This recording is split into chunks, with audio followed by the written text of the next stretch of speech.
Stamps are cool. Alright, welcome, and I'm glad you're watching. So we're going to talk about the introduction to stamp collecting. And the introduction is just getting you situated with stamp collecting. So, the first thing you need to know is what do you need to have for stamp collecting. So, you of course need stamps. You can save them off of your mail, you can save them, and then you can buy packets from different places. And an album, and this album has stock pages, which I think are really good, because you can just slide stamp in. You don't need to use hinges, which I'll talk about later. You need tongs to hold the stamp, because your fingers have oils on them that you don't want to get on the stamp. And those are the three main things, but other things you might want are hinges if you're not using stock pages. You do not use glue or tape because it ruins the stamp. Really ruins it. No, it ruins it. And glass line envelopes. Well, first let's talk about mounts. Mounts are just more expensive. They serve the same purpose of hinges, except they're a little bit more expensive than hinges, but they look better and they have adhesive on the back. And glass lines. Glass line envelopes, they come in different sizes. I have a really big size. You can just put stamps in and they're semi-transparent. And a magnifying glass is usually a really good item to have because you can look at anything. Publication, which is a guide. This is United States postage stamps. I suggest you get the Scott catalog, but they're really expensive, so I just get them at the library. But this is what I have right now. And a perforation gauge. You can see all of the lines here. Well, on the side of the stamp, there's perforations, usually. Sometimes there are straight, so there's no perforations, but this is just to measure how many perforations per 2 centimeters. So that's the supplies that you can get, and now the next thing I'm going to show you is these are 3 stamps, and I'll zoom in so that you can see all 3.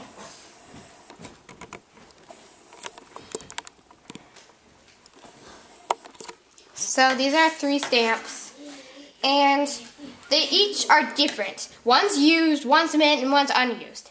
Now, the first one you'll probably see is this one.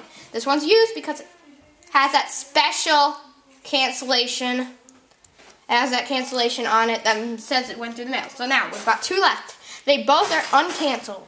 So, which one's mint and which one's used? Well, so I'm just going to tell you that this one is mint. And this one is unused. Because this mint one, it came out of the post office like this.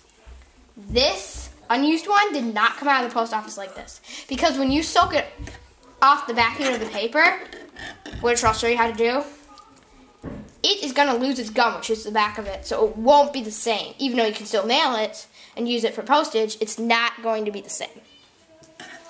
So that's that.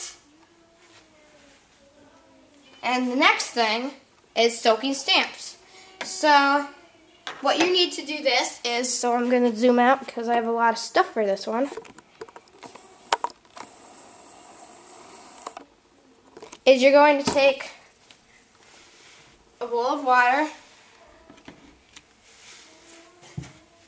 a cloth, and stamps. You can do a lot more of stamps than these, but this is just what I found. And stamps with paper on them. And you want to cut around the stamp so it's about a centimeter. And you want to lay out your cloth like that. And then you're going to put the stamps. You can put them face down, face up. Oh yeah, and this is lukewarm water. Face down, face up. In there, like that. And then we're just going to wait. I'm going to take this over here. We're just going to wait. And at the end of this video, they could be done or they could be not. Okay, so the next thing while we wait for these to dry is resources. Resources, I have 3 resources you should know. Mystic Stamp Company, which has a lot of supplies. It has this perforation gauge that I have. I got a lot of supplies from that. Kenmore Stamp, which is just like Mystic Stamp. And the Smithsonian National Postal Museum, which is a great museum to go to. And they have a website. And then there's one more I thought of is the American Philately Society. And philately means stamp collecting.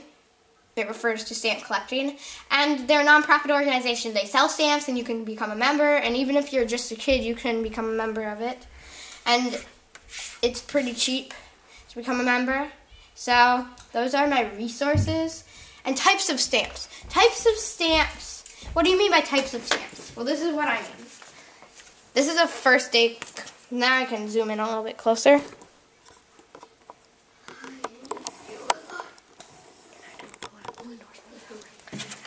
So this is a first day cover. As you can see, it's canceled. First day of issue. I don't think you can see that. And it also has a cachet, which depicts the stamp. Now, what a first day cover is it's a cover. So this stamp was issued on February 23rd, 1976.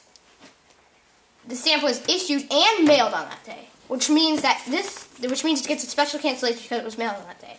This is a cover.